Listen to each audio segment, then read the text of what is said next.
Captain's Log Supplemental.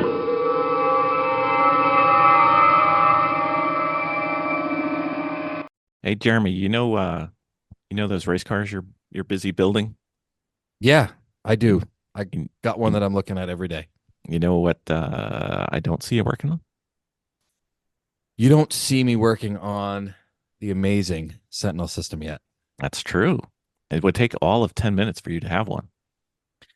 And it's very quick and easy to install. It is.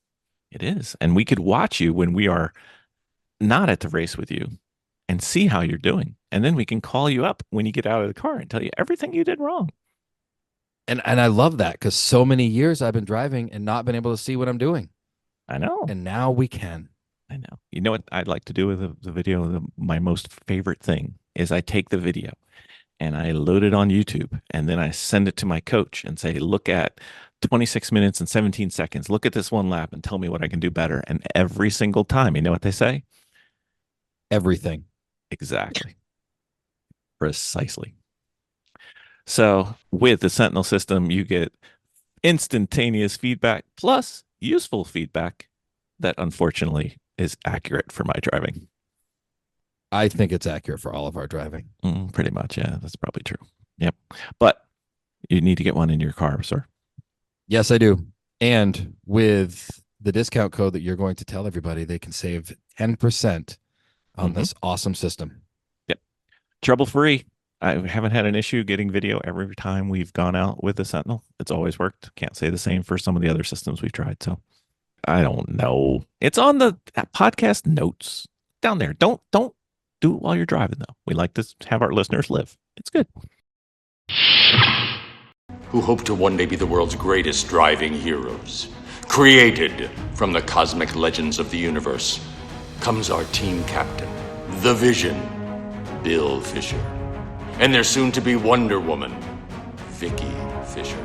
And our Captain Marvel and head flight trainee, Jennifer Scripchuk. Their mission, to fight injustice, share what is right and wrong, to get you out of your house and come out racing with them and serve all mankind. They are the Garage Heroes in Training Team. How's things? Oh, I had to just do a quick AI research. Obviously, I've listened to a couple episodes here and there, but I wanted a AI overview of your whole show. Oh God. I didn't even realize that was such a thing. Oh, well, it is because it says this is a very much team show. The host leans into humor, mutual learning, and accessibility. No egos, just relatable trial and error racing. Well, I think AI is a soft grader. Let's go with that. Is it with you today? What's that? Will we Yeah, be- just me. Vicki had a family thing come up, so you got downgraded to the single. Okay, well, it says here Vicki is a lead organizer. Oh, well, Likely that's CFO. wrong. And her approval is hinted for expenses. She is many, many things. Organizing. No. That's the guy overview. She's often listed first in to sign off alongside Jen and Bill. Yes. Okay. All right. Yeah. So AI is, we'll give it a high pass. Well, give it a decent passing grade. Well, that'll be fine. Well, do you want to hear what it says about you? Oh, I probably don't, but go ahead. Okay. Well, I have it written on an envelope here. Oh, look at you. We came prepared for the podcast. Oh, well, Bill, he's a heavy hitter, both driving and in podcast side. Hosts Late to Grid and brings mechanical skills and a welcoming attitude to the team. Well, that's awesome, except that's Bill Snow who hosts Lace the Grid, but that's okay. Well, AI is still young. It's making junior mistakes. It's fine. well, a lot of people, when you Google something, it gives you the AI answer, and Yeah, it does. a lot of people which I hate getting the AI answer, and a lot of people just take that for facts. Yeah. Well, once again, we have found out that stuff on the internet may not be 100% accurate, but that's okay. Yeah, yeah. So you good to go? We're good to go. All right, let's give it a run. Okay. Welcome to the Garage Harrison Training Podcast. I am the only host because stuff came up, family stuff. So we're here, but we have a guest. We have a guest that we have been looking at from afar. We were first introduced to him through a friend of ours, Jaime Garcia, who hosts the Race FF podcast. And he said, "Hey, look at what my friend's doing." And I'm looking at what he's doing, and I'm like, what the hell is he doing? Because it seems impossible, but somehow he pulls it off. So then I watch, and he enters a lemons race. I think it might have been the first race.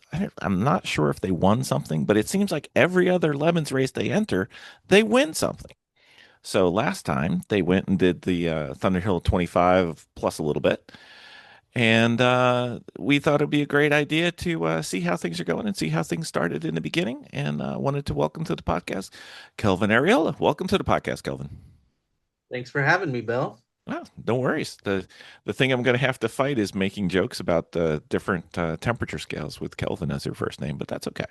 I can do it. At least you know it is a unit of measurement for temperature. Thank you. Exactly. Well, the engineer in me wants to deal in Kelvin a lot, but that's okay. It's fine. As long as you don't deal with missiles, because then they start dealing with uh, mixed units of metric and English. So they'll do like expansion in terms of millimeters per Kelvin. And I'm like, what? Anyway, whatever. We don't have to bother about that. Okay. So, sir, Yeah. I believe you are one of the crew that tries to do the mostest with the leastest. Is that a relatively decent way of framing your cars and racing? Um, just reflecting, I like to have the maximum amount of fun for the least amount of dollar bang for my buck. Mm-hmm. Mm-hmm. Yeah. And so so I guess how did you get started with your cars, and then how did that eventually morph into racing if that wasn't at the same time? Okay, so in high school, it was time to get a car, Mhm. got my license, and my mom, this is about 2000 in 2003. And my mom's like, "Oh, yeah, just I'll buy you a car. It has to be 1997 or newer." And I'm like, "I don't Okay. want 1997 newer car. I want this junky 1987 Toyota Corolla." Mm-hmm. Like, no, no. I'll give you the money for it, but if you buy it and anything happens, it breaks down, I'm not helping you out with anything. And sure enough, me being me, you know how kids Mm-hmm. young and dumb and they think they know everything. I went for it. And obviously, there were plenty of things wrong with it, and I didn't have any money to fix it, so I had no choice but to get a Haynes manual or look on the forums back then Mm-hmm. to figure out how to work on stuff. Yeah, I think the death, or the at least the zombification of the forums, has hurt cars and racing tremendously. But Yes, yes. because I can't find anything. Like, I'll see something on Instagram or I'll see something on Facebook, but then when I go to try to find it when I actually need it, it's impossible. Yeah. So starting with the Toyota, then you So I had that Toyota for a while, and I met up with Formula D driver Jeff Jones. okay. Drifted around the junkyard illegally, exhibition of speed. Um, More or less. Got a ticket, got the car impounded. My mom was like, "You have to quit your job at Six Flags." I was the ride operator at Six Flags Magic Mountain, Which and ride? all around Bugs Bunny's world. And Okay. you know, it's more or less fail safe. You have to put your foot on this dead man's pedal, and you have to actually look and make sure no one's falling out of the ride. And if they do, you let go of your foot, and everything stops. So pretty safe. But yeah, more or less, I started actually getting into drifting more. Mm-hmm. Um, in the competitive side, back then it was not very well known. A lot of tracks dislike drifting, so it was very hard to find a venue that would allow drifting. Um, so I was competing in drifting, and I actually became a Formula D driver at the Really? professional level. Yeah, in 2010, I did Formula D Nice. in a 1987 Mazda RX-7 with a V8. This was the start of the V8 swaps. Okay. But obviously, me being me, um, I did the whole swap for peanuts, right? And the whole car, headlights to the taillights, was wired with a big spool of orange wire because Mm-hmm. that's all I had. And I was probably the only guy running, I don't know if you're familiar with engine management, but running EDIS on a Mega Squirt using a truck intake manifold, more or less just very low buck Yeah. because a lot of the technology back then or what people know about HP tuners and all that, that came after. Right. Yeah, I'm So familiar with Megasquirt, but the other predates us. yeah, so very old version of Mega Squirt, which I got for everything was cheaper free. I competed in this car, went around the country. I had a bunch of diehard friends sleep at the track because I wasn't getting a hotel. Sleep at the track on cardboard, right? We were very, very, very low buck, and Mm-hmm. we were even running out of money at one point in Atlanta. We did Road Atlanta, and I was like, we got to make some money somehow. I felt bad for my team. So I offered, sign my hood for $1. So a bunch of people signed my hood. And, we made some money and I took the team out to go eat. Nice. Felt bad for them. Little creativity there. Never hurt anybody. Yeah. So I think 2 years after, we bought a 1992 Toyota Corolla GTS. So front wheel drive 4AG. We built that car to be a rallycross car. So we did SCCA rallycross at Glen Helen, and it was like the trophy truck course. So there was jumps and everything. We're bottoming out. And I thought it was cool to pull the e-brake, but I realized, man, these are real slow lap times. So eventually, after doing a couple rally crosses, we put a full cage in it, and me and some buddies decided to do 24 hours of lemons. Mm-hmm. So we were unaware of the rules. We were like, oh, $500. Sure, we can make that happen. Obviously, we don't know how to follow directions or read. It's $500, not including safety equipment. Yep. We managed to build the whole car, harnesses, bucket seat, tires, and everything for under $500. What year was this? This was 2012, I believe, Okay. or 2011. So pre-COVID pricing, but still a ridiculously small amount to pay for a Lemons car, Yeah. even So back then. yeah. So I mean, I think the car we got for probably like $300. And yeah, we were rally crossing that thing. And we weren't aware of the brakes and tire rule. So we went through a million brake pads. Mm-hmm. Um, we were on some Falcon ZXs, some Falcon ZX 512s. I only remember because we got them from the junkyard and I dismounted them off some Steelies. I took them off a Saturn. I remember it specifically. And these guys wanted to put us in class B. And I'm like, all because I had some WRX struts that we Mm-hmm. drilled the holes on and we welded the strut to the knuckle because we had WRX struts. They wanted to put us in class B. And we're just all on all seasons, our first race ever. I think eventually they put us in class C. Regardless, Did you have a theme going, or would you kind of our theme was kind of lame. We that painted the car didn't like a help? pizza.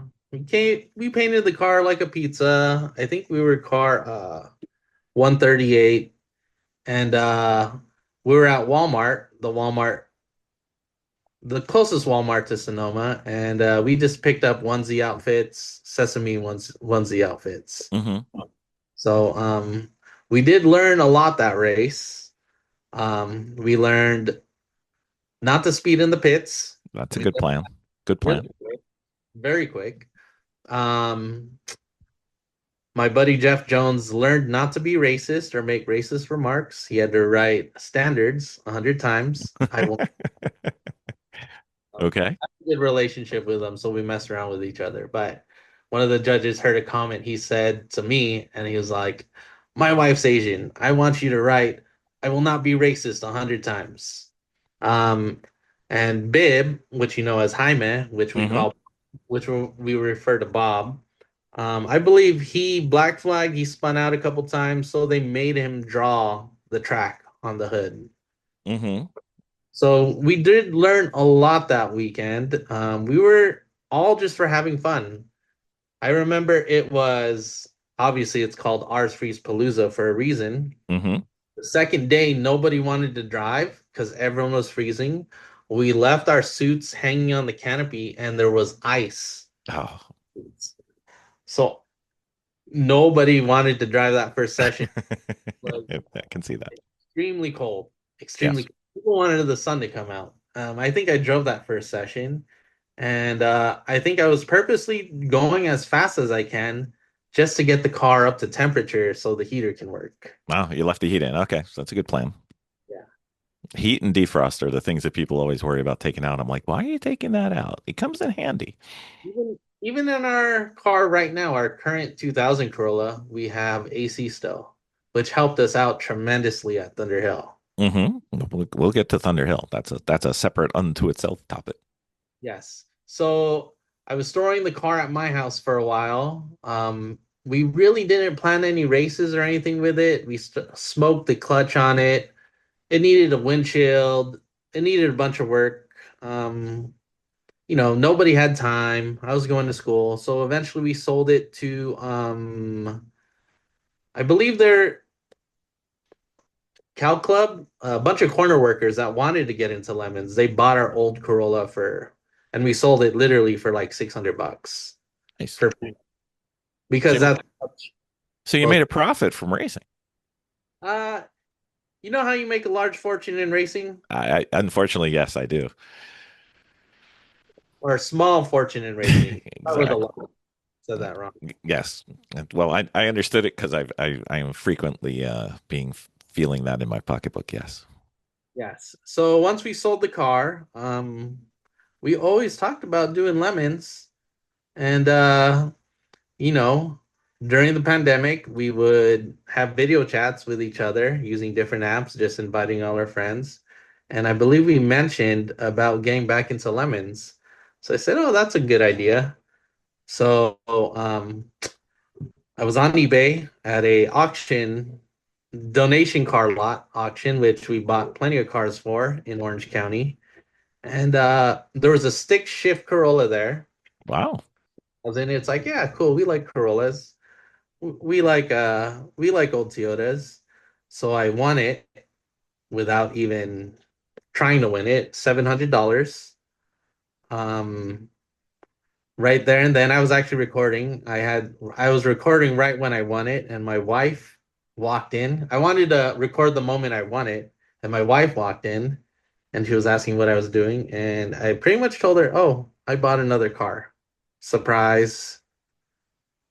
So long story short, we pick up the car.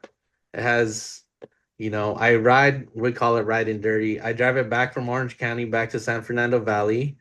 Big bubble in the sidewall, steering wheel shaking, headliner sagging down.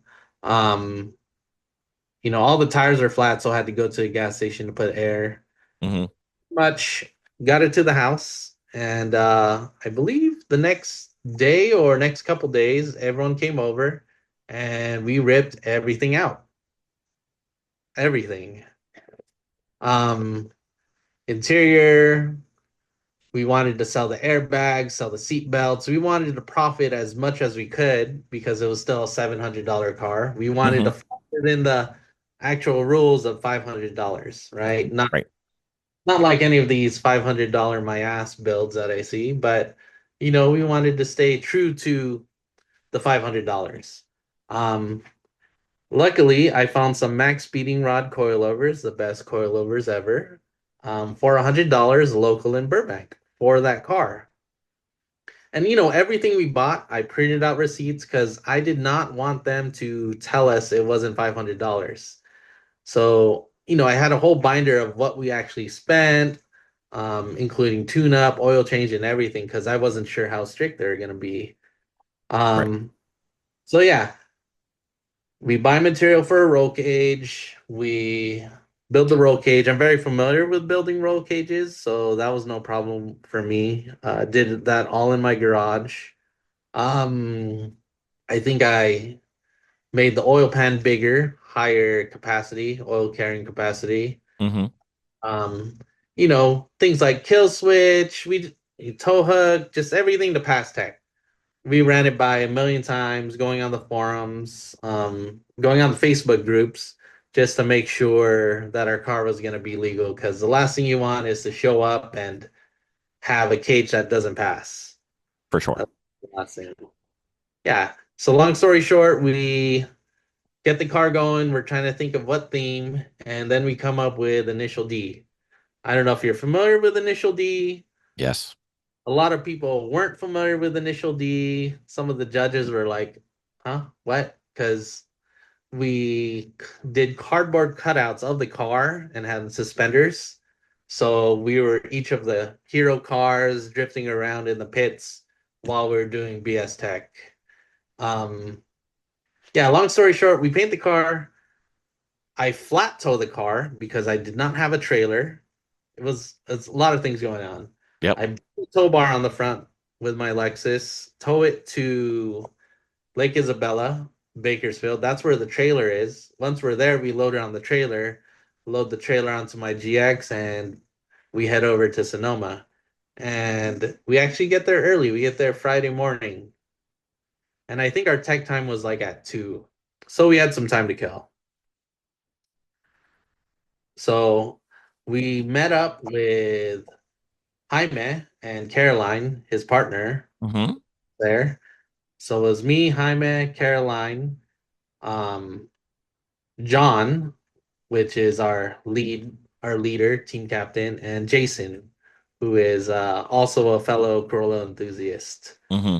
So we go through, get a couple things, like our numbers on, get our costumes going, and we pass tech, we get Class C, and we are celebrating. We got Class C, have some celebratory beers, and I remember going eating sushi that night. It's like, dude, we're gonna have a great time. What could go wrong? Never So say that at a race. Never. yeah, no, we were celebrating, and I thought, man, it would suck if something, I even said it on camera, like it would suck if something happened, right? I hope nothing happens. We start the race. Jaime goes out. He thinks he's on fire. I think it was an LED or part of his suit. He kept seeing this flash of light. So he comes in and he thinks he's on fire and he's like, no, you're not on fire. Go back out there. Right? Kind Mm. of like a Ricky Bobby thing. He thought he was on fire. Did he get out and roll on the ground, or did he? Oh, no, he didn't. He made him go out there because it was like, we're losing laps. We're losing laps. Just go out there. I believe I was second in line. Um, I jump in the car and I'm like, dude, this car feels great. Mind you, we had never tested this car, just driven up and down the street. It's like, dude, this car handles great, good turning, good feedback, pretty neutral. Like, this is awesome. And John on the radio, he tells me, slow down, Ricky Bobby. You just did 30 seconds faster than Jaime. You're going too fast. And then I'm like, okay, I'll hang out. And coming out of one of the corners, we get low on power and it starts sputtering. And I'm like, I think we have a misfire. I'm on the radio. It's like running on 3 cylinders. And at that point, by the time I get into the cold pit, right? It's sputtering, barely going. I put it in neutral, it stalls, it won't start. I'm still rolling, pop start it, make it to the pits, it's sputtering and popping, and I think, oh yeah, maybe it's just ignition coils or we fouled the plugs, right? Mm-hmm. Check the oil, obviously, it will not start. Um, we pull the plug and pretty much one of the spark plugs are burnt, and it's like, what the heck, right? Okay, hopefully it's just spark plugs. John checks the oil, and there's a bunch of metallic in the oil, and he's like, man, do I have to say PG? You can do anything you want, sir. Okay, he's like, man, you're an idiot. You pretty much blew this thing up, right?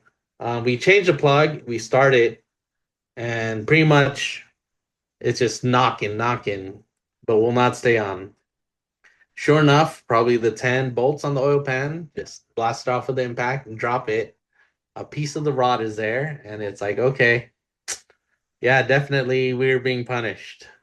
And Mm. at that point, we thought, this was probably around noon, and it's like, real quick, everyone, look on Facebook Marketplace, right?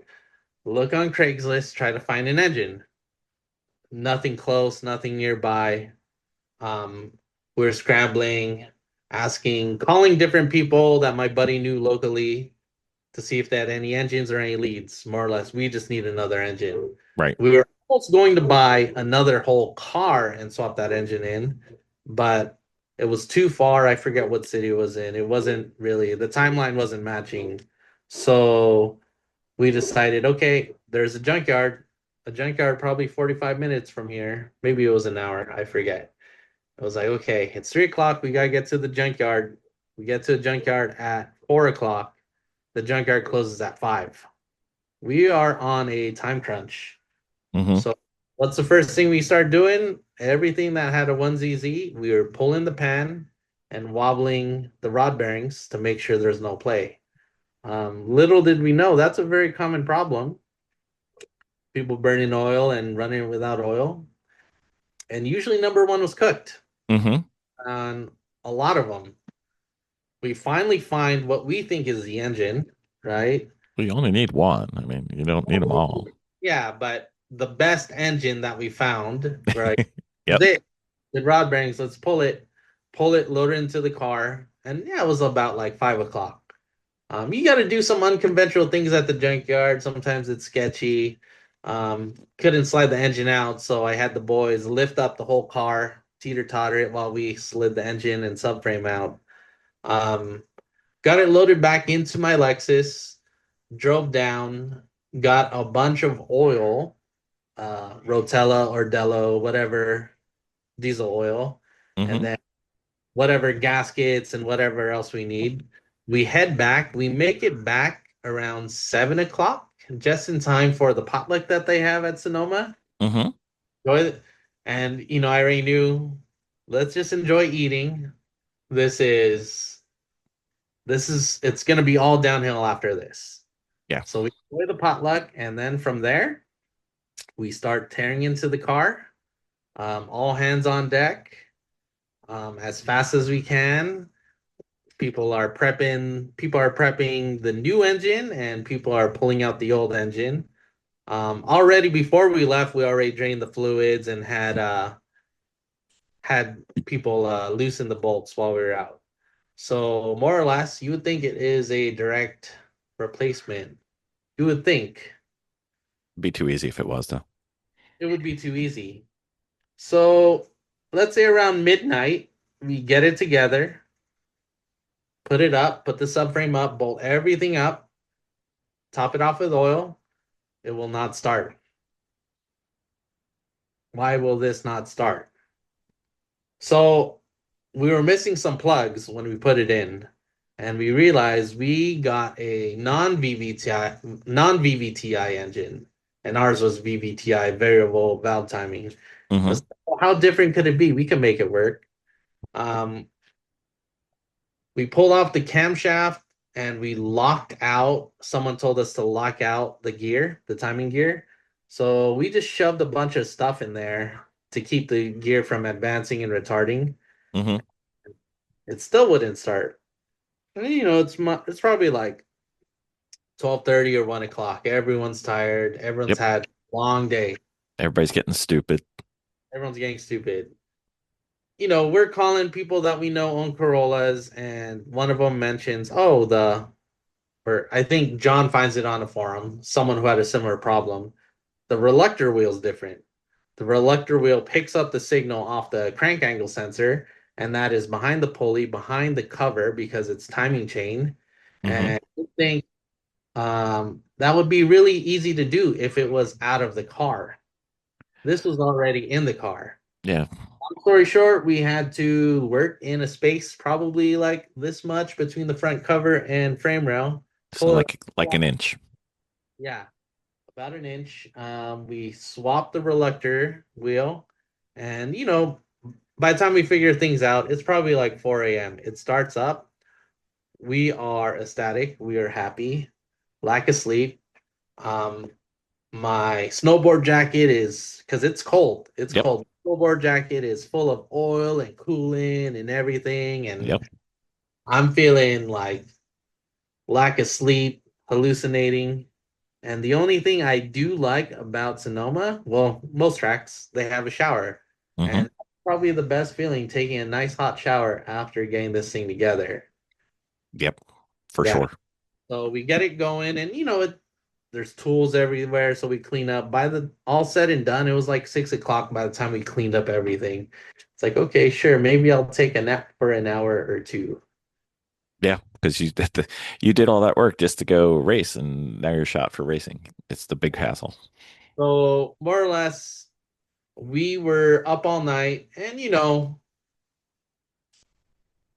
we're all friends amongst here, so it's like, you freaking idiot, why would you do that? Or you dingus, why would you do that? Um, yeah, the people that woke up in the morning said, oh yeah, we could hear you guys yelling at each other all night, which they didn't mind. They thought it was hilarious. Um, Long story short, we went through without any mechanical failures. Hmm. We finished the race. We were all happy. Everyone got seat time, right? Yep. And somehow we got a trophy. Yes, you did. It did not even, I didn't even realize it, that it was us they were talking about. So, more or less, we got the Heroic Fix trophy. And more or less, that's a trophy that they give out when they feel very sorry for you. Yeah. Yeah, yeah, definitely. It was a long Not night for me, not the but goal for the weekend though. That was not the goal coming into the weekend. we were happy because we won something. Oh, for sure. So it all made it worth it. And So so you race on the West Coast, right? yeah, But back east, we have a tradition that I think was started by Three Pedal Mafia. There's a position when you're doing your car thrash that I don't think you guys employ, and I would like to volunteer Jaime for this because of his extensive knowledge and training. I think this is what you need. When everybody's thrashing on the car, you grab a lawn chair and you sit in the lawn chair with a bag of chips or Doritos and you just eat them while everybody's thrashing. And if somebody needs something to drink or something like that, you may get up to go get that for them, but otherwise you just sit there and watch. I think Jaime is your man for this. I think Hyman loves chips. Yep. He loves them like Coca-Cola. Yep. We just need them. We just need to get a lawn chair. I think it's an easy one. I think he is the correct man for it. You're not going to miss his mechanical skills and talent. I mean, you'll be fine without those. You'll make it through. I think this may be called the Jaime position from now on. Okay. The Just Hyman. just an option for you. I mean, you don't have to do it, but we find that it's very entertaining. It makes for great pictures from a distance. Though you get to see everybody really thrashing, and there's this one guy just sitting there or girl. Well, in our group, we'll call it the Bob position. The Bob position. Why Bob? I was going to get to this later, but it's coming in. Okay, so our friend Jeff Jones Hmm. can never remember anyone's names. Okay. So just give them a nickname. And Bob was wearing some sort of sweatshirt for a fraternity, Hmm. or less Jeff Jones read it as Bib, B-I-B. Hmm. Well, from there, we just started calling him Bib because he could not remember anyone's names. He would just give everyone a nickname, and for some reason, it just stuck. Okay. Everyone went with it. So years later, um, Bib, we were in Japan, and Bib just turned into Bob. It was Job, who is John. Hmm. John or Job started calling Bib Bob, and the rest is history. No, I mean, that's I would expect nothing less for the reason to have the name than not really having a reason to have the name, but it kind of fits with the group that you guys have going out there. So you did mention that you guys did the Japan trip. That was also later coming on, but while we're here, So I believe uh, Jaime self admits that he would rather work 10 hours to save $1 than spend $1.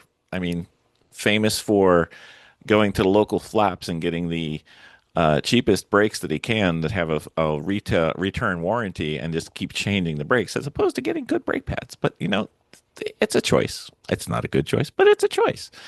How did the Japan trip go with Bib Bob? Bib Bob So Bob Bib. it's with any trip. You have a group of friends, 10 friends. Oh yeah, I'm down, I'm down, I'm down. When it's time to actually do something like a lemons race or Mm-hmm. actually plan, there's only a couple of people who are actually down to go. More or less, we had a camper van, probably the size of a minivan, had a Mm-hmm. pop-top roof. I snore really loud, so I was designated to go on top of the roof while Job and Bob stayed at the bottom, which smelled a lot like old locker room, which I was fine with. We traveled Japan, going to different up garages. If you don't know, up garage stands for used parts garage. And Mm-hmm. in Japan, before someone sells their car, they turn it back into stock form, because it's worth more. Right. It doesn't make sense here, but over there, people don't like anything used, anything modified. So at these shops, they take off all the coilovers, wheels, and everything. They put it back to stock, and the person sells their car, and this shop is left over with a lot of used parts that are still good. So we collected a lot of parts from there because I have a lot of old junky Toyotas. John had a bunch of old Subarus. And getting parts for friends or getting parts to sell, which you shouldn't do.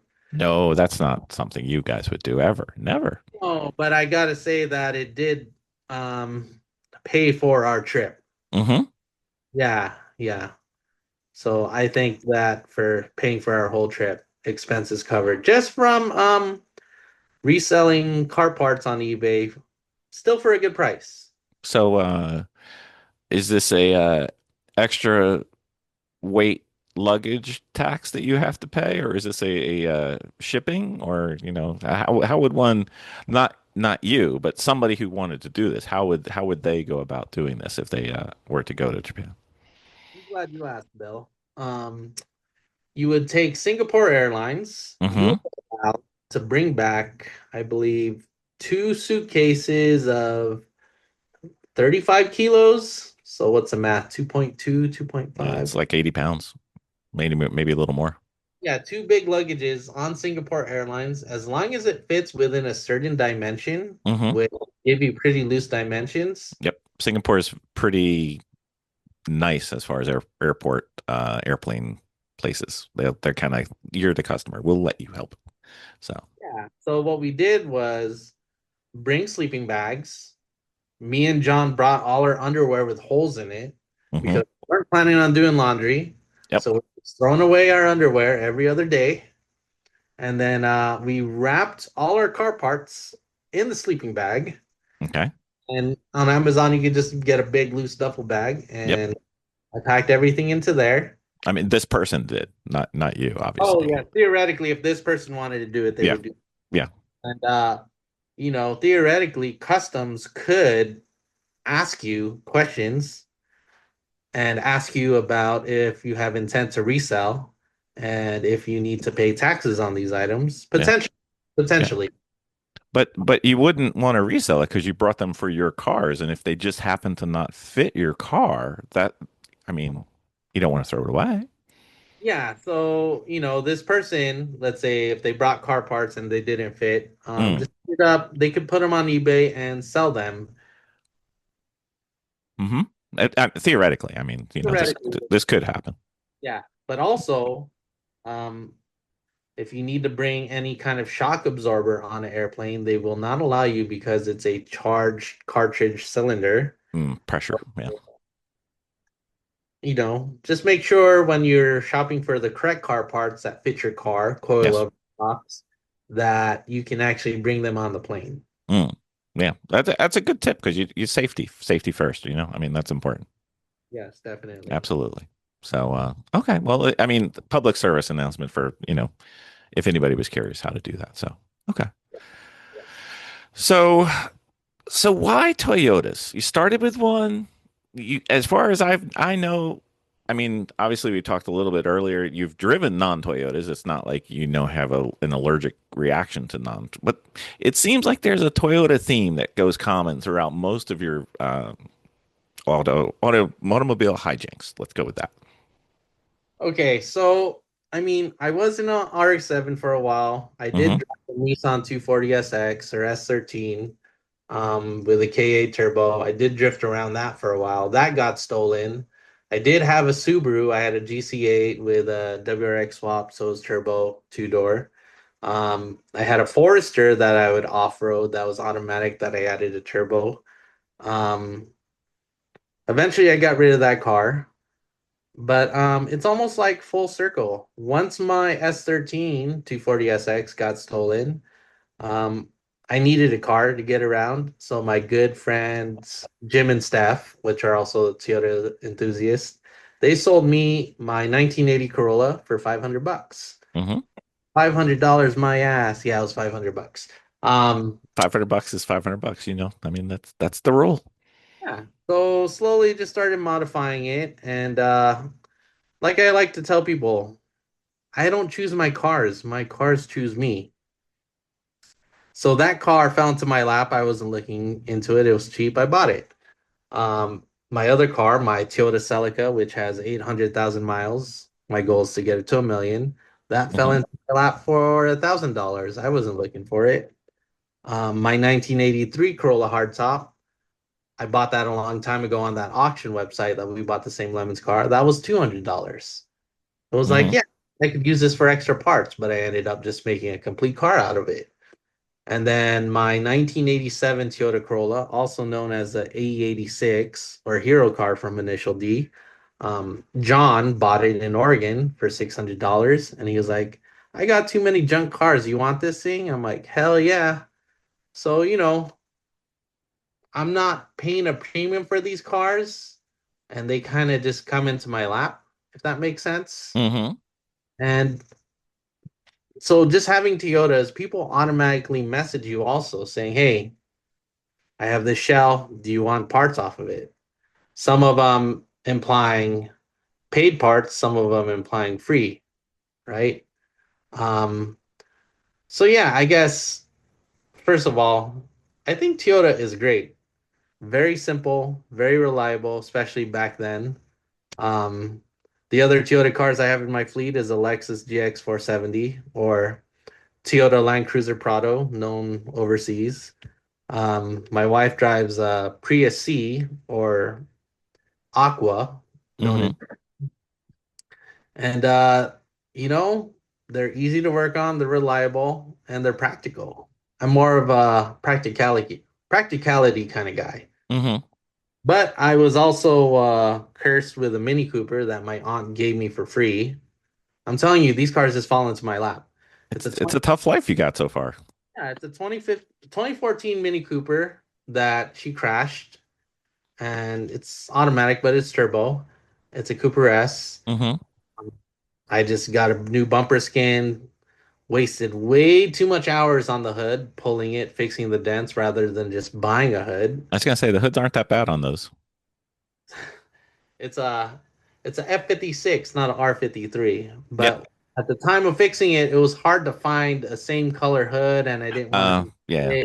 color without a wrapper or something on it. Yeah, I Yeah, can see that. and all the new hoods were on back order. I don't know if there was a supply chain shortage, but I couldn't find anything from a dealer locally.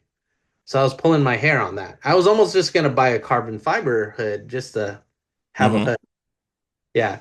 So that's probably the only non-Toyota car I have, but also she gave it to me plus $500. Oh, How so could negative $500. yeah. That could be the Lemons car. That could be. I mean, you're already, you've got a budget already built in. You've got $1,000 just to do as you wish. Yeah, but I was supposed to resell that car and my wife likes it, so that's her weekend car.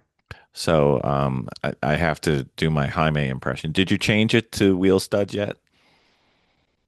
No, no, Bob. You always have to ask Bob, what tire pressure, Bob? What tire pressure? Well, I mean, he's got an official position now. It's the chip eater. So, Yeah. Wheel studs would be nice now that I think about it, but I'm not trying to spend money on that car. it's actually not that bad. Either way, the tires aren't that heavy, so it's not like the rest of the BMW lineup where you're doing like 325s, and it's just like, these are heavy. So anyway, so before we get into the Thunderhill 25, I got a couple other questions that are kind of random. So we'll end with a thematic kind of story thing, but let's go with a couple. You did drifting. We haven't had too many drifters on before. You've done wheel to wheel racing. How, do they complement each other? I mean, obviously they're different, but does drifting help your wheel to wheel or your or traction racing, or is it too far different? So I will say yes. So it's very hard to find people who like doing both. Mm-hmm. Drifters say, "Oh, road racing's boring," or road racing people say, "Oh, no, I don't want to waste my tires or mess up my car, or I don't want to do donuts, or it's boring, regardless." Um, Don't forget it's like figure skating because it's judged, not time. So, the figure skating of motorsports, hmm. definitely. Um, so for drifting, it comes in handy because when you're road racing, you need to be at that limit. You need to find that limit. And a lot of people, when they find that limit, they find out the hard way and end up turning around. Yep.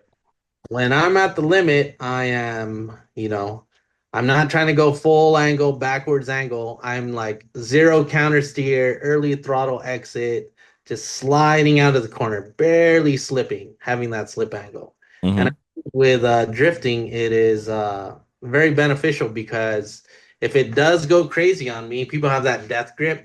If it Yep. goes crazy on me, I'll stay on the gas, kind of let go of the steering wheel, and I'll correct out of it. A lot of people, by the time they want to correct, I always see it like on videos, right? S2000s and BRZs. By the time they're turned around, their head says, "Oh, I need the counter steer," but by that time, it's too late. Yep. Yeah. Plus you're not scared of it when it happens because you're like been there, done that. Got a Oh, t-shirt. oh, trust me, going to Big Willow was very I was sliding around with Bob in the car in Big Willow, and it was almost second nature to me, but it was also kind of, you still kind of pucker Hmm. the cheeks. So you mentioned you went to Road Atlanta. Were you drifting down turn 12 or was that before they allowed that to happen? Um, yeah, they've had drifting there since 2003, I believe. Okay. So turn 12 is a scary turn as I've seen. How is it when you're drifting going down that hill? Um, Obviously, when you're drifting, you scrub a lot of speed. Okay. You might enter at like 80 miles, but by the time you're mid corner, you're probably 60, maybe 50. You scrub off a lot of speed getting sideways, Okay. honestly. And it's drift cars from then to now are completely different. It's completely different. A lot of cars back then were just trying to slide. Now people focus on rear grip and push and softer Yeah. spring rates and get the car to squat and maximize all of the tire. Right. Yeah. Back then, just trying to link the course, honestly. Okay. All right. So I always thought turn one was actually the harder turn of the two. Is that same for drifters or is that a different approach there? It really depends on. Okay, I think Atlanta they only do. I'm not gonna say it's turn nine. They only do the keyhole section portion of it. Only Grid Life they'll do the whole track. Okay. That's really the only organization that I've known that's allowed full track drifting. Okay. Yeah. That was the only racetrack I've ever been to where I was intimidated driving into the track because the entry is like you feel like you're driving down a cliff. It was kind of fun with the trailer behind me. I was like, okay, this is different. Okay, cool. All right. So random question number two. I have made fun of Bob many, many times, as you probably know. His proclivity for race pads versus street pads is driving me absolutely bananas. You were the beneficiary of him finally submitting and getting at least a set of ST43s. So feedback wise, how are the ST43s? I know you sent me a video. I'm just doing this for the audience. So really cold bite. I Hmm. almost had to readjust heel towing. Obviously, with an AutoZone pad, you really have to mash down on that pedal, Hmm. right, to get it to bite. It had really good cold bite, which is good, but it took some time to get used to Hmm. heel because obviously it was a lot more sensitive. Yeah, yeah. And well, a lot of times what we found, especially with the light cars, is you need a different pad. Like Porterfield has a different pad that I think it's a R8, and you put it in the rear, and that gets your front to rear balance a little bit better, Okay. especially with front wheel drive cars. So ST43s all the way around can sometimes be a little touchy. Well, luckily for us, we have Rock Auto drum brakes in the back. Ah, there you go. So there you go. Yep. I've heard rumors of ST43 drum brakes, but that's you get Well, it. You got to talk to me about those. I so can. offline, I've made my own fair share of brake pads. To fit my 80 Corolla. Just get Uh, the bandsaw, you trace the backing plate, get the bandsaw, you cut it and sand it and file it to mhm. fit there. Yeah, that's what I do. Indeed, indeed. So the one thing that I've noticed, and your YouTube channel is a must follow along with your Instagram, which we'll cover those later. So if you're driving around, we'll give you those, or they'll be in the show notes. The one thing that I always see is you have the ability to get it done with very little besides just your creativity, and I'm not, that is not an insult in any way. It's not like you have a 200,000 square foot shop that you're working out of, and 6 lifts and 14 welders, and I mean you are doing an amazing amount of work with amount of supplies and tools, but it just creatively coming with that. What got you to that, and how would you recommend somebody who wishes to follow in your footsteps? What should they do? And maybe sometimes more important, what shouldn't they do? Okay. So I always have a saying, why pay someone to fuck up your car when you can fuck up your own car for free? Yep. And learn something. I say that over and over. So for me, I would rather buy the tools, even though I might not use the tool very much, buy Hmm. the tool and have it and do it myself, rather than, pay someone who you would think they know what they're doing and they end up botching your car anyway. Yep. So it's kind of like, with the story I told you, with my mom not giving me any money to fix my own car, I was kind of forced into the position to just figure it out. I don't mean to toot my own horn, but I always like to say I'm very resourceful, Yep. which is also another saying that I'm a hoarder. I save everything, but I try to organize everything the best I can. Um, but yeah, even then, in my cars, I drove the Celica Angeles Crest today. I have spare radiator hose, distributor cap, rotor, igniter. I have Hmm. a Rock Auto order in my trunk just because you never know what's going to happen. Yeah. I mean, even though it might not look like I'm prepared, I try to stay prepared. Hmm. Because I don't know if you've seen, we've driven our cars. I've road tripped my Corolla up north. Yep. Fuel went out, had to change it on the 5 freeway. That was like 100 degrees with the people in the fast lane zooming by, and just like, I'm going to die. Hmm. Yeah. Yeah. I can see that. So, anything that somebody who aspires to follow in your footsteps that you would recommend, hey, let's not do this ever, or let's not start off with this area of the car to, So I always tell people function over fashion. You get this, you get your 2000 Corolla.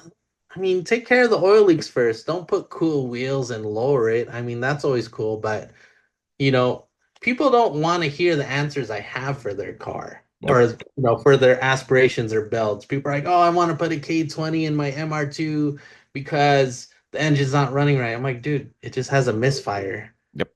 I mean, just honestly, like go through the injectors. It might be literally a 5 minute fix, but here you are wanting to pull apart the whole car. Oh, well, my tip is don't bite off more than you can chew. That's a good one. For me, if I start a project, I want to finish it the same day. So unless I have all the parts or I'm waiting for parts, I won't start it. Right. I won't start it. And, why don't take apart a perfectly good running car just because? A lot of people want to say, oh, I want to refresh the engine bay and pull it apart and strip out the interior because I have no money to do this. It's like, no, don't do that. Keep it running, keep it driving, get some seat time. Yep. That's it. That's Yep. it. See, that's the other one. Yeah. Yeah. Don't wait for the perfect car in the perfect condition with everything you want to start. Just go start. Yeah, and people always ask me, "Oh, what's your dream car?" I have a lot of people at work who, I probably drive the oldest cars at work, so people already know I have a bunch of old cars. But they're like, "Oh yeah, you make good money. Why don't you buy a Tesla or why don't you buy a Corvette?" It's like, or what's your dream car? I'm like, if you keep your expectations low, like me, Mm-hmm. mm, have your dream car. I already drive my dream car. There you go. you know? So Mm-hmm. that's it. Keep your expectations low. Don't live beyond your means, you know? Don't take a loan out to buy a body kit. That's a Nope. bad idea. I mean, Or to build your race car. Don't do that. be practical, Mm-hmm. which I know a lot of people who did Formula D, even years after, they're paying off those credit cards. Yeah. You- It's ridiculous. It's one of the dark sides of racing that nobody likes to talk about. Yeah. And, in the end, for me, just have fun. Sure. People ask me about competing again in drifting. It's like you honestly just wait around all day, do your qualifying laps, then they seed you to who you're going up against. You don't get any seat time. You pay a lot of money, Yep. and it's not really fun. And the You're cars are not anywhere close to what you were paying back then. I mean, no, cost wise. yeah, it's nerve-wracking. Yeah. It's not fun. No. That's one of the reasons we're into endurance racing because dollar per mile, dollar per smile, whatever you want to call it. It's Yeah, hard. It's hard to beat. and 25 hours. The 25-hour race was fun until Hmm. we got serious. Until John's like, "No, you got to stay in the car until the gas tank's empty." And because we were put in a position of winning, and like, okay, yeah. Yep. Yep. So we meandered right to the end. Thunderhill 25 plus a little bit. We had a preview with Jaime. Things didn't quite go as well as he wanted for himself due to I don't know. He talked about it on his podcast, I guess we can say. He had some issues getting into the car and feeling comfortable, so I don't think he drove the entire weekend. But the Thunderhill 25 plus a little bit. You guys won something else too, so I'll skip to the end. But how was it? How was driving at night? How was Thunderhill? I mean, you guys drive Thunderhill, I think, not regularly, but you've driven it before. Uh, What was the event like? so we drove previously my first time doing the Austin Powers theme. Mm-hmm. Didn't win anything, and then we did the Jamaican bobsled, the 5 mile track course, Yep. which that helped. It's almost like muscle memory, Mm-hmm. but it up to the 3 mile track, which I did like better because I felt like there was a lot less heavy braking. Better than the 5. Yeah, Okay. definitely better than the 5, but we had better brake pads this time. True. So yeah, coming into this race, we had to get a new transmission because we ended off our last race at Thunderhill without fourth gear. And yeah, we actually got IOE that race, I which know. I'm blown. Um, so John pieced together. So we have this app called Splitwise. Mm-hmm. So everyone's kind of just responsible for buying something or contributing, and you just split it up however many ways. So, I mean, the car's up north. We couldn't help with it, so we're just giving them money and just to handle it. So we come in with a new transmission. We tech our car. We still get Class C. We're very happy. You skipped your theme. Our theme. Oh, so our theme. So our theme is the Power Rangers, the original Power Rangers, Mighty Yep. Morphin Power Rangers. If people don't know, there was a show in Japan that they ripped off. Bandai ripped it off. It did really well. And Hmm. they would use the fight scenes from the Japan episodes and just use the teenagers with attitude in the US episodes. Right. So mashed together. So we were the car was the Megazord or Dragonzord. If people don't know, that is Tommy's Megazord. So each of these fictional characters are they're like superheroes. They all wear different colors, right? And the Green Ranger had a big dragon. Think of Transformers or not Hmm. Transformers. Think of Voltron. Yep. Voltron, they're all lions and they come together to make one big badass machine. That is kind of like Power Rangers, more or less.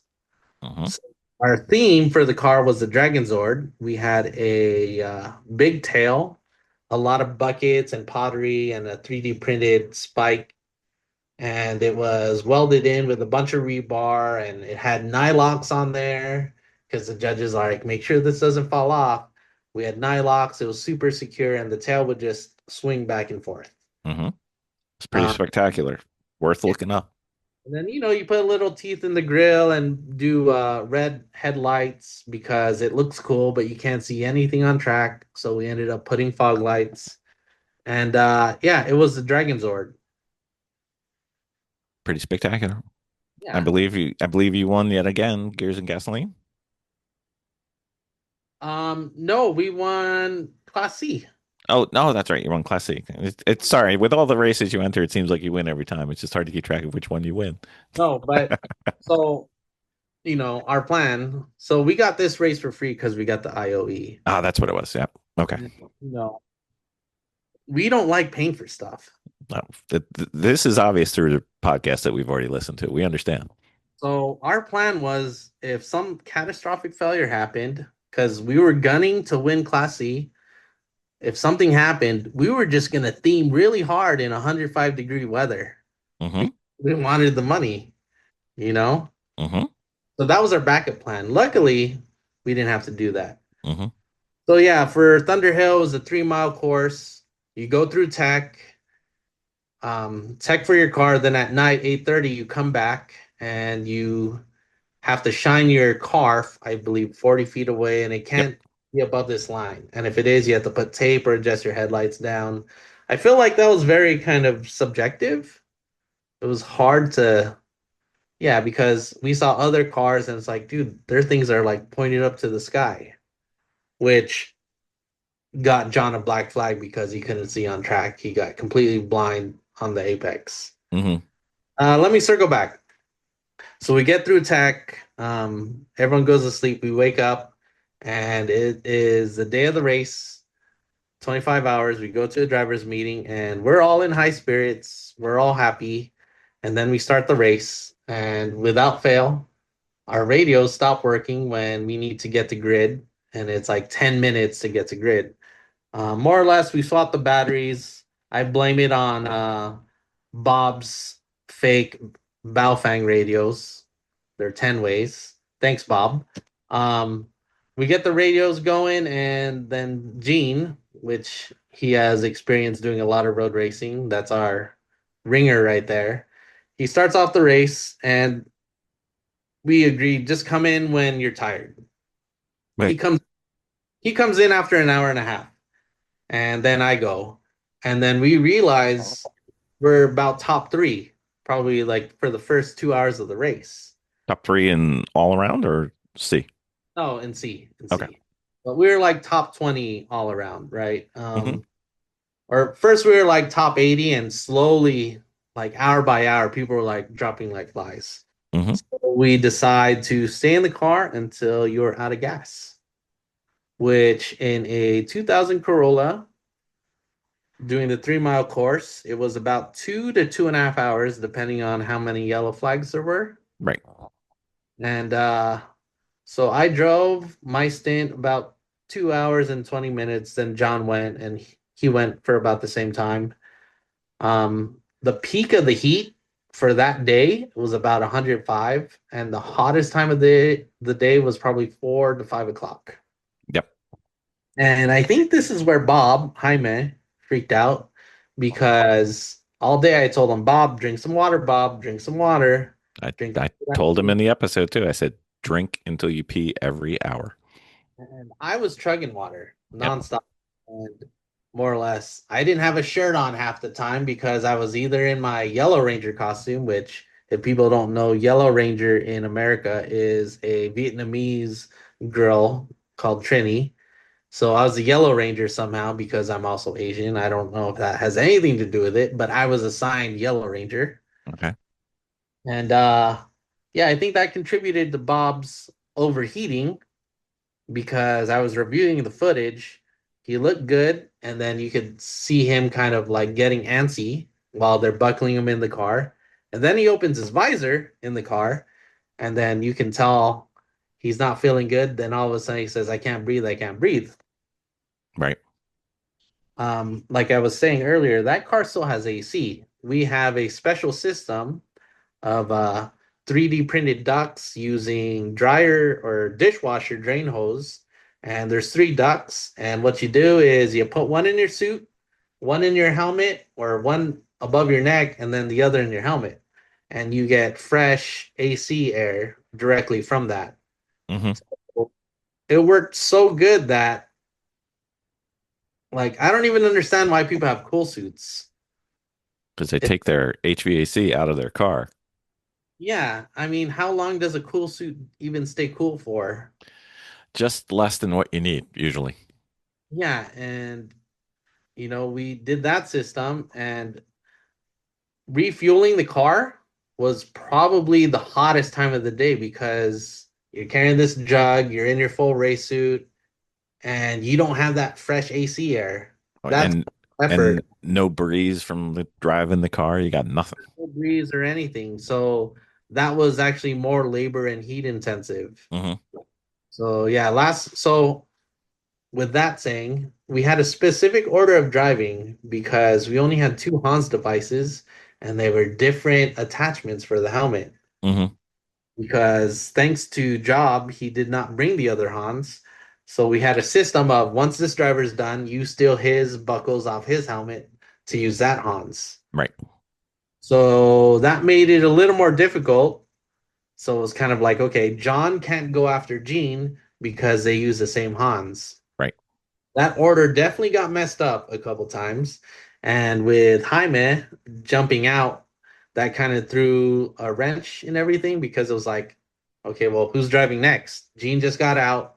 Um, you know, Andre wasn't really ready. He doesn't have his camel pack. So it was kind of like, okay, Andre, you're going next. I'm getting your camel pack, get him buckled in, Mm-hmm. and just go. So it was just kind of like a quick, like, what do we do? We're just standing here looking at each other, like, what's going on? But it worked out in the end. But I'm gonna say he probably had the shittiest time because at that time the sun is blinding you and it's the hottest time of the day. Yeah. Yeah, so better him than me. Yeah. And then the thing that everybody always worries about driving at night. How was that? Oh, it was shitty. It was definitely the worst experience. It got dark. Gene was the first one to drive at night, and he's like, "These guys are dumb out here. Everybody is dumb."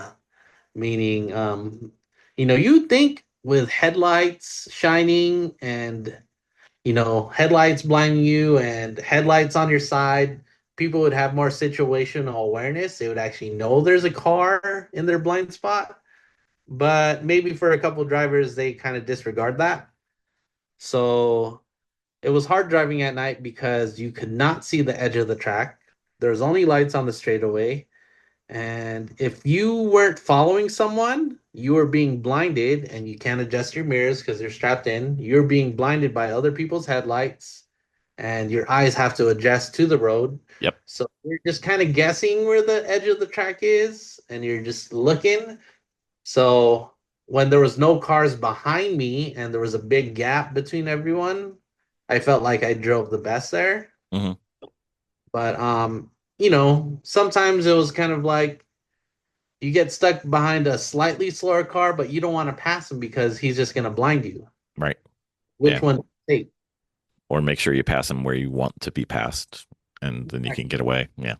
And funny thing about that, after I got the 615s bald, the 615Ks we had bald, we were supposed to swap tires, but it was like, oh, they're still good, keep going.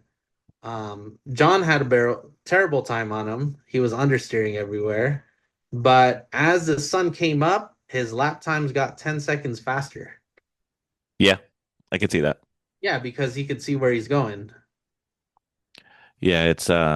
I've actually, I think he was a judge at that race. One of our friends, Judge Mental for that race, was saying eventually when he ran the real Thunderhill 25, not that yours was fake, but the NASA one. Um, Eventually during the evening when you're driving at night, you just kind of drive by intuitive feel. You almost don't need the headlights. So, Yeah. Yeah. There was a couple, it's all muscle memory. yep. You know the apex is there. You know you don't need to lift for the corner. You could just kind of turn in. And obviously you're essentially going in blind, but once you nail it, you're like, okay. Yeah. Yeah. Yeah. I think one of the years, I might not have been the last year he ran there. That was the year where it rained a lot and it became like mud with one lane. So, Oh, so that was just terrible, but yeah. I'd still love to do it. It's on the bucket list. But So. but that's not the longest race in North America. Now I know somebody else on this podcast has been in the longest race in North America, and that would be you. Yeah. For And that one extra minute. that meant it, that's why it's a 25-hour plus. Yeah. So, one thing I always like to ask people when they do a true 24 or 25 plus, worth it? Do it again? Yes and no. Exactly. 100%. It was miserable. And there was a time around 3 a.m. where everyone fell asleep. John was out there by himself. Nobody was answering the radio. And I told these dinguses, once you go for your session, go to sleep. And I was trying to stagger everybody's sleep. And we did have a trailer with AC. Our buddy Andy has a trailer with AC. I was like, dude, go to sleep. But it's one of those things like we all got nutted off Monster Energy drinks. Everyone was excited. Nobody could sleep. And it just happened that everyone fell asleep at the same time. That is not the plan. That is not the good plan. That You is have not the you got to drink because you can never catch up once you're behind, and you got to sleep even if you don't want to. yeah. Yeah, you got to. So I snuck in some naps and I was constantly drinking water because I knew better. But yeah, I ended up driving 3 stints, um, 2 to 2.5 hours each, and I finished off the race, jumped in at 10 o'clock, finished at 12 o'clock at 12:01. And by the time we were finishing off, we were up 20 minutes. So my strategy had changed to just putt around, do laps, and also I forgot to mention we lost fourth gear again. It was Hmm. pop. You had to hold it. So I was just putting around, enjoying it, and then once they told me, "Hey, we've technically won because there's 20 minutes left." So from then on out, I was like, "Okay." They're like, "Blow the engine if you want." Then there was discussion on the radio. Well, would that be a DNF? I'm No. like, no, as long as we have more laps, they're not going to catch up. So from there, that was probably the funnest 20 minutes. We throughout the whole race only had one black flag, and I was doing some risque driving and just having fun with it as racing should. Hmm. That was probably the most fun I had, just because knowing we had already won, and I could be a douchebag race car driver now. Hmm. Return to the old ways. Yeah. So that's when it turned fun. But more or less it was pretty stressful because all of a sudden it was like, oh, hurry up, hurry up, hurry up, driver change. But that's when you start making mistakes. And it's just like, hold on, just make sure everything's buckled. We're gonna lose more laps if this guy's Hans isn't on right or his harness Hmm. is right. They're gonna make us go back and fix it. Absolutely. Yeah. So you end up winning C. You end up going to the post race awards, and then how long until you fell asleep? Okay. So to get there, we took an RV. It's like this 1980 Chevy motorhome. To get there, it wasn't starting. We were trying to leave. Crank, but no start. Long story short, it was the distributor cap and rotor, but we changed everything else. And you got to pull out the whole floor for this thing. Hmm. On the way home, it was super hot. I took probably like 10 showers that whole week and just power showered the whole way through to cool off. But on the way home, probably 20 minutes from the track, we threw all the belts, alternator belt, water pump. So it was like, I was like, oh, I can finally rest. And then they're like, hey, we're overheating. And it's like, my buddy decided to limp it off the freeway. So we weren't off to the side of the freeway. I'm like, don't blow the engine. So we get into this industrial neighborhood. This thing's just percolating. As much as I wanted to go to sleep, we had to continue working on shitty cars. Oh no. Luckily, he had extra belts. But yeah, if I had to work on a 1980s uh, Chevy motorhome or a 1980s Toyota motorhome, I would definitely take the Toyota. Mm. A little more space and a little more easy to deal with things. Well, Chevys weren't made to be maintained, Yeah. especially back then. Yeah, well, that's kind of a survivor. But yeah, more or less, I went to sleep after we fixed it, probably around 5:30 to 6 o'clock, with a tremendous amount of heat resonating from the roof of the motorhome. Um, which is funny because Bob wanted to do a podcast right after. Yes, he did. Two of them, actually, I think he ended up doing with you.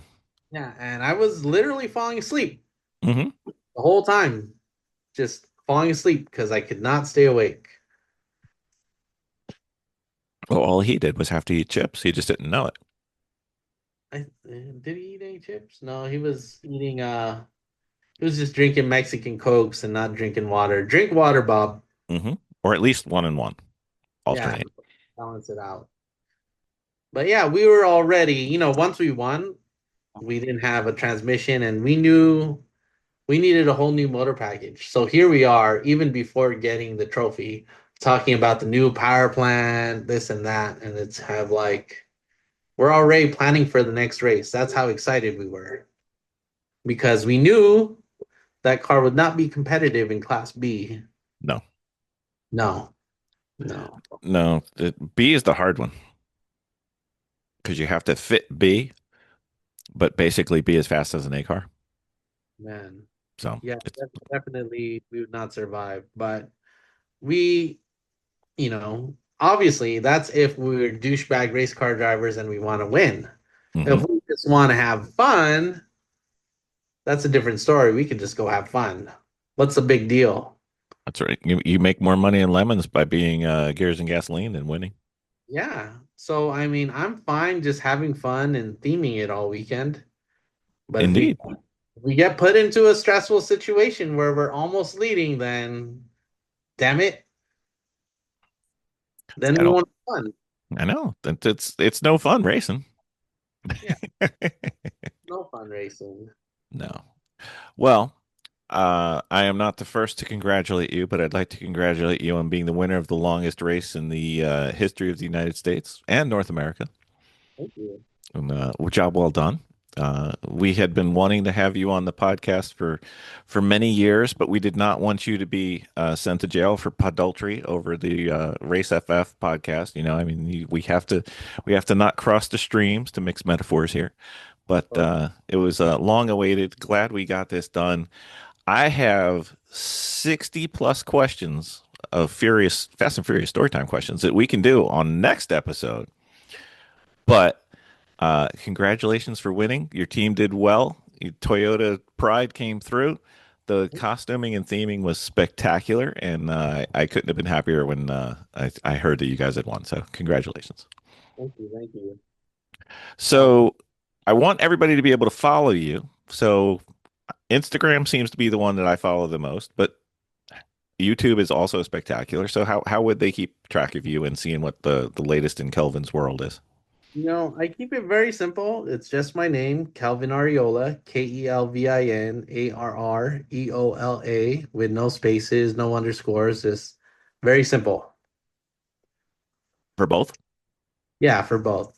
Okay. So yeah, Bill's making me seem like a cool guy, but you might just lose respect for me once you start following me and seeing all the dingus activities that I'm doing.